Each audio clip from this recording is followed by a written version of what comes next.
بسم الله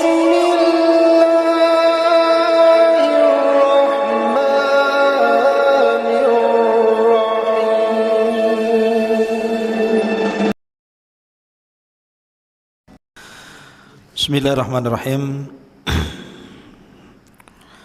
Assalamualaikum warahmatullahi wabarakatuh. Bihamdillahi wassalatu wassalamu ala rasulillah wa ala alihi wa sahbihi wa mawalah wa la hawla wa la quwata illa billahi wa ba'du. Alhamdulillah, pada malam hari ini kita bisa duduk bermajelis ilmu di Masjid Tahfidz Al-Quran Jabal Uhud. Kita lanjutkan kajian sirah khulafa. Kita masih membahas tentang sirah Rabiul Khulafa Ali bin Abi Talib radhiyallahu anhu. Ma'asyiral muslimin yang dimuliakan Allah Subhanahu wa taala. Dalam sebuah hadis yang disahihkan karena banyaknya jalan, ketika Nabi SAW duduk-duduk bersama Ali radhiyallahu anhu, maka Nabi SAW mengatakan kepada Ali, "Ya Ali, atadri man ashqal awwalin?" Wahai Ali, tahukah kamu siapa manusia yang paling buruk dari manusia-manusia awal? Maka Ali radhiyallahu anhu mengatakan, "Na'am, akhiru naqati salih." Kata Ali radhiyallahu anhu, "Tentu hai Rasul, orang-orang yang menyembelih untanya Nabi Saleh." Maka Nabi SAW mengatakan kembali, "Ya Ali, atadri man ashqal akhirin?" Wahai Ali, tahukah kamu siapa orang yang paling buruk nanti di akhir-akhir ini? Maka Ali radhiyallahu anhu mengatakan, "Allah wa rasuluhu a'lam." Tentu Allah dan Rasulnya yang lebih tahu. Maka Nabi SAW mengatakan, "Ashqal akhirin qatiluka ya Ali." Orang yang paling buruk adalah orang yang kelak yang akan membunuhmu. Dalam riwayat, sehingga darah akan mengalir di janggutmu. Subhanallah, Ali masih hidup. Di hadapan Nabi SAW, Rasul mengatakan di hadapan Ali bahwa engkau akan terbunuh dan darahnya akan menetes di janggutmu. Makanya dalam sebuah riwayat bahwa ketika Ali radhiyallahu an suatu ketika di Syam dan merasakan sakit yang sangat parah, sehingga orang-orang mengkhawatirkan Ali radhiyallahu an, maka ketika itu orang-orang mengatakan, "Ya Ali, makanlah dengan makan yang banyak, minumlah obat-obatan supaya engkau tidak meninggal." Maka Ali radhiyallahu an tenang saja, "Aku tidak mungkin meninggal hari ini." Karena Nabi SAW bersabda bahwa aku akan meninggal dalam posisi aku sedang lapar berpuasa, dan aku meninggal dibunuh dan darahku akan menetes di janggutku. Begitu yakinnya Ali radhiyallahu an dengan sabda Nabi SAW. Masyarul muslimin yang dimuliakan Allah Azza wa Jalla, ketika Ali radhiyallahu an didatangi orang-orang Khawarij, dan itu ketika masih berkuasa Utsman ibn Affan, berusaha meminta kepada Ali untuk menggulingkan pemerintahan Utsman ibn Affan radhiyallahu an, tapi Ali tidak mau. Kemudian orang-orang Khawarij pun membuat intrik, bagaimana caranya kemudian membuat fitnah yang sangat dahsyat terhadap Khalifah Utsman. Dan berhasil. sampai akhirnya terbunuhnya Utsman bin Affan di tangan anak-anak muda pengikut Sabaiyah. Lah terbunuhnya Utsman bin Affan radhiyallahu anhu menyisakan kesedihan banyak para sahabat Rasul, terutama keluarganya, Muawiyah bin Abi Sufyan.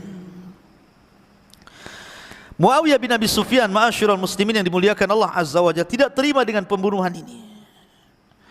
Makanya ketika Ali radhiyallahu an resmi menjadi khalifah keempat setelah Utsman bin Affan radhiyallahu an, Muawiyah tidak mau baiat, dan seluruh penduduk Syam tidak mau baiat kepada Ali. Sampai akhirnya Ali menganggap bahwa Muawiyah dianggap pemberontak. Maka terjadilah peperangan yang sangat dahsyat, perang saudara. Itulah dalam sejarah disebut dengan perang Siffin. Dalam perang inilah ikhwatu fiddin dimuliakan Allah Azza wa Jalla, akhirnya banyak para sahabat yang gugur. Salah satunya Ammar bin Yasir, yang menunjukkan bahwa kebenaran itu ada di pihak Ali, bukan di pihak Muawiyah. Karena ketika Ammar bin Yasir di zaman Nabi SAW masih hidup ketika membangun Masjid Nabawi, dia sangat kuat dengan membawa bebatuan yang lebih banyak dibandingkan sahabat yang lainnya, sehingga Nabi SAW sangat senang dengan Ammar dan mengatakan, ya Ammar, sataqtuluka fi'atan baghiyah, sataqtuluka fi'atun baghiyah. Ya Ammar, engkau kelak akan dibunuh oleh para pemberontak. Maka ketika perang Siffin, Ammar bin Yasir itu berada di kelompok Ali, bukan di kelompok Muawiyah. Sehingga ketika terjadi peperangan, Ammar kemudian meninggal di perang ini. Persis seperti sabda Rasulullah, dia akan meninggal dalam peperangan dan yang membunuhnya adalah fi'atun baghiyah, kelompok para pemberontak. Maka dalam hal ini Muawiyah dianggap memberontak. Akan tetapi ikhwatu fiddin, walaupun demikian kita tidak boleh mencaci maki Muawiyah, karena Muawiyah melakukan seperti itu karena ijtihad dia. Seorang Muawiyah apabila berijtihad kemudian salah, tetap dapat pahala. Dan kalau benar, 2 pahala, kan begitu. Karena dua-duanya sahabat Nabi SAW, apalagi Muawiyah itu adalah katib wahyi Rasul, penulis wahyi Nabi SAW. Sampai pada waktunya akhirnya kemudian Muawiyah bin Abi Sufyan mengutus Amr bin As untuk berdialog dengan kelompok Ali radhiyallahu an, supaya peperangan ini tidak dilanjut karena sudah terlampau makan korban yang begitu banyak. Akhirnya kemudian dari pihak Ali mengutus Abu Musa al-Ash'ari radhiyallahu an. Berundinglah 2 sahabat yang mulia ini, Amr bin As dan Abi Musa al-Ash'ari. Akhirnya melahirkan bulir-bulir kesepakatan. Kemudian terjadi gencatan senjata dan tidak dilanjutkan peperangannya. Pulanglah pasukan Ali ke Kufah. Lah kemudian di Kufah ini, sebelum sampai di Kufah, melewati perbatasan desa Harura, tiba-tiba 12.000 pasukan Ali tidak terima dengan tahkim yang dilakukan oleh Abu Musa dengan Amr bin As ini. Dianggapnya Ali telah bersalah dan berhukum dengan hukum manusia dan tidak berhukum dengan hukum Allah. Maka 12.000 keluar dari pasukan Ali. Kemudian mereka pun menetap di sebuah desa yang disebut dengan Harura, yang ada di salah satu desa Kufah. Ma'asyiral muslimin yang dimuliakan Allah Azza wa Jalla, maka Ali pun terus melanjutkan perjalanannya sampai di Kufah. Lah ketika itu Ali radhiyallahu an ingin menyadarkan bahwa apa yang dilakukannya itu tidak salah. Diutusnya Abdullah bin Abbas radhiyallahu anhuma untuk berdialog dengan orang-orang yang keluar dari pasukan Ali ini. Akhirnya kemudian Abdullah bin Abbas radhiyallahu anhu berhasil mengembalikan separuh pasukan dan kembali kepada Ali, namun separuhnya tetap mereka tidak terima dengan tahkim yang dilakukan Ali bin Abi Thalib radhiyallahu anhu. Ali membiarkan mereka demikian di desa Harura itu, tidak memerangi sampai pada waktunya. Mulailah di antara mereka kemudian mengkafirkan Ali dan mengatakan Ali telah berhukum dengan hukum manusia. Dan Allah Subhanahu wa taala berfirman, "Wa man lam yahkum bima anzalallah faulaika humul kafirun." Siapapun yang berhukum dengan hukum Allah, dia kafir. Mulailah mereka mengkafirkan Ali. Tapi Ali tetap membiarkan. Sampai ketika ada kasus putra daripada sahabat yang sangat mulia Khabbab bin Arat, namanya Abdullah ibn Khabbab bin Arat, itu lewat dengan keluarga dan pembantu serta budaknya ke tempat itu. Tiba-tiba ditangkap, kemudian diikat, kemudian diberikan soalan-soalan tentang bagaimana pendapat Abdullah ibn Khabbab ini tentang Ali radhiyallahu anhu. Maka Khabbab pun kemudian, Abdullah bin Khabbab menjawab sesuai dengan pengetahuannya dan memuji Ali radhiyallahu anhu, begitu juga Umar dan Abu Bakar. Marahlah orang-orang ini. Akhirnya mereka membunuh satu keluarga Khabbab bin Arat, Abdullah bin Khabbab bin Arat, dan jariyahnya yang masih hamil pun tidak lepas daripada pembunuhan. Dibelek, dikeluarkan bayinya, kemudian dicincang. Sampailah kabar ini kepada Ali radhiyallahu anhu. Akhirnya Ali marah. Kemudian Ali radhiyallahu anhu mempersiapkan pasukan untuk menyerang para pemberontak ini, yang kemudian mereka adalah cikal bakal Khawarij yang melembaga di zaman itu. Maka Ali radhiyallahu anhu mengutus pasukan, berjumpalah pasukan Ali dengan mereka di sebuah tempat namanya Nahrawan. Maka perangnya disebut perang Nahrawan. Ma'asyiral muslimin, dan Ali berhasil memberantas mereka kecuali sedikit yang lari. Yang lari-lari inilah kemudian membuat ideologi yang kemudian disebarkan ke seantero dunia sampai hari ini. Ma'asyiral muslimin yang dimuliakan Allah Azza wa Jalla, akhirnya di antara orang-orang yang lari dari perang Nahrawan ini, mereka pun kemudian menyebarkan ideologi Khawarijnya dan banyak yang terpengaruh. Salah satunya adalah Abdurrahman ibn Mulzam. Abdurrahman ibn Mulzam, ikhwatu fiddin, muliakan Allah Azza wa Jalla, ketika itu berkumpul dengan beberapa kawannya dan mereka bersepakat untuk membunuh 3 manusia mulia dalam satu waktu.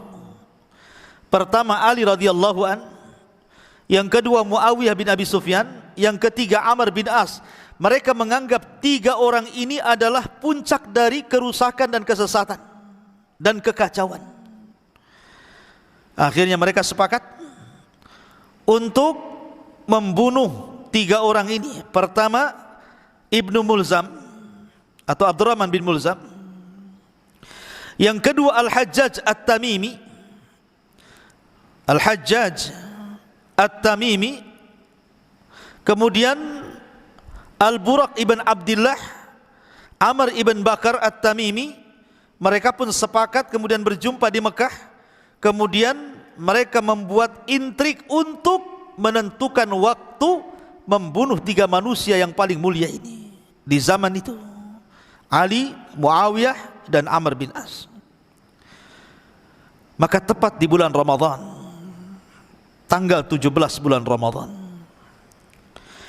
tanggal 17 bulan Ramadan, tahu ini adalah tanggal kemenangan Rasul di Badar. Perang Badar itu dimenangkan pada tanggal 17 bulan Ramadan. Di tanggal ini terjadi hari yang sangat mencekam, di mana Abdurrahman bin Mulzam mengatakan, biar Ali saya yang urus. Yang lainnya mengatakan biar Amr bin As saya yang urus. Yang lainnya mengatakan biar Muawiyah saya yang urus. Dibuatlah 3 pasukan kecil. Maka tepat di waktu subuh, di tanggal 17 bulan Ramadan, akhirnya kemudian 3 pasukan ini menyebar. Pertama, pasukan kecil yang dipimpin Abdurrahman bin Mulzam menghadang Ali. Ali tidak menyangka akan terjadi pembunuhan, karena Ali ketika itu terbiasa mengimami salat di masjid, berangkat sebagaimana biasa berangkat di rumah ke masjid. Rupanya di tengah jalan dihadang oleh Abdurrahman bin Mulzam. kemudian ditusuk dan terkena beberapa luka. Lah, dari peristiwa ini maka Ali radhiyallahu an akhirnya kemudian dilarikan ke rumahnya dan berusaha untuk diobati dengan tusukan-tusukan yang dilakukan Abdurrahman bin Mulzam. Subhanallah ikhwata fiddin, pisau yang ditusukkan kepada Ali itu sudah dilumuri racun, sehingga racun ini merambah ke tubuh Ali radhiyallahu an. Padahal Abdurrahman bin Mulzam ketika berjumpa dengan Ali sempat berdialog dan mengatakan, ya Ali, al-hukmu laysa lak wala hukma illallah. Hei Ali, hukum itu bukan milikmu, hukum itu milik Allah, maka berhukumlah dengan hukum Allah. Kemudian Abdurrahman bin Mulzam membacakan ayat Al-Quran, karena dia hafal Quran masalahnya. Abdurrahman bin Mulzam itu hafidul Quran dan suaranya paling indah di zaman itu. Tapi dia menjadi pembunuh manusia yang paling mulia di zaman itu, Ali bin Abi Thalib. Dia bacakan ayat, wa minan nas man yashtari nafsahu ibtigha'a mardatillah wallahu raufun bil ibad. Dan di antara manusia ada yang menebus dirinya dalam rangka mencari keridhaan Allah, dan Allah maha rauf, maha baik bil ibad terhadap hamba-hambanya. Jadi dia mengklaim pembunuhan dia kepada Ali itu adalah untuk mencari keridhaan Allah. Jadi dia meyakini dengan membunuh Ali itu berpahala, gitu maksudnya. Maka Ali radhiyallahu an ketika itu menjawab dengan jawaban yang mematahkan hujahnya Abdurrahman bin Mulzam dan mengatakan, kalimatul haq urida bihal batil. Kalimat itu benar, tetapi yang kau maksud itu adalah kebatilan. Maka Ali radhiyallahu an kemudian ditusuk oleh Abdurrahman bin Mulzam, dan sebab itulah menjadikan Ali radhiyallahu an sakit dan mengalami kematian. Maka ketika kemudian Ali radhiyallahu an dibawa ke rumahnya, maka dia sempat berwasiat kepada anak-anaknya. Di antara wasiatnya, bismillahirrahmanirrahim, hadza ma awsa bihi Ali ibn Abi Thalib annahu yashhadu an la ilaha illallah wahdahu la syarikalah wa anna Muhammadan abduhu wa rasuluh arsalahu bil huda wa dinil haq liyudhhirahu 'ala ad-dini kullihi walau karihal musyrikun. Qul inna salati wa nusuki wa mahyaya wa mamati lillahi rabbil alamin. Kemudian Ali radhiyallahu an menasihatkan dengan sangat banyak sekali nasihat. Akhirnya sebelum dia meninggal dunia, dia sempat membacakan ayat, faman ya'mal mithqala dzarratin khairan yarah wa man ya'mal mithqala dzarratin syarran yarah. Maka Ali pun kemudian menghembuskan nafas terakhir dan meninggal sebab luka yang ditusukkan Abdurrahman bin Mulzam. Inna lillahi wa inna ilaihi rajiun. Kemudian pasukan yang kedua ingin membunuh Amr bin As, tapi Allah takdirkan Amr bin As sakit perutnya, sehingga dia tidak bisa mengimami imam masjid. Akhirnya yang diutus untuk sebagai pengganti imamnya adalah wakilnya. Wakilnya pun yang menjadi sasaran pembunuhan. Disangkanya Amr bin As karena waktu subuh masalahnya gelap-gelap. Rupanya yang dibunuh bukan Amr bin As, tetapi wakilnya. Selamat Amr bin As. Ketika kemudian Muawiyah yang diutus padanya Buraq ibn Abdillah dan pasukan kecilnya berhasil mengadang Muawiyah, bahkan sempat terjadi baku hantam. Akhirnya Muawiyah pun terluka. Dengan sebab lukanya dia mandul, dan dia tidak dikaruniai anak lagi kecuali satu, Yazid bin Muawiyah. Ma'asyiral muslimin yang dimuliakan Allah Azza wa Jalla, itulah kisah bagaimana syahidnya Ali radhiyallahu an di tangan seorang tokoh Khawarij, Abdurrahman ibn Mulzam. Sebenarnya orang-orang Khawarij itu sudah ada sejak zaman Nabi, yang dilahirkan dari seorang yang namanya Dzul Khuwaisirah. tapi kemudian baru melembaga di zaman Ali radhiyallahu anhu dan akan terus melembaga sampai hari ini, bahkan sampai hari kiamat. Dan yang terakhir akan menjadi para pengikut Dajjal. Wallahu a'lam. Ini di antara kisah kematian Ali radhiyallahu anhu, mudah-mudahan ada manfaatnya. Dan kita akan mengkisahkan kisah yang lain yang lebih menarik. Subhanakallah bihamdika asyhadu an la ilaha illa anta astaghfiruka wa atubu ilaik. Allahu ta'ala alam. Assalamualaikum warahmatullahi wabarakatuh.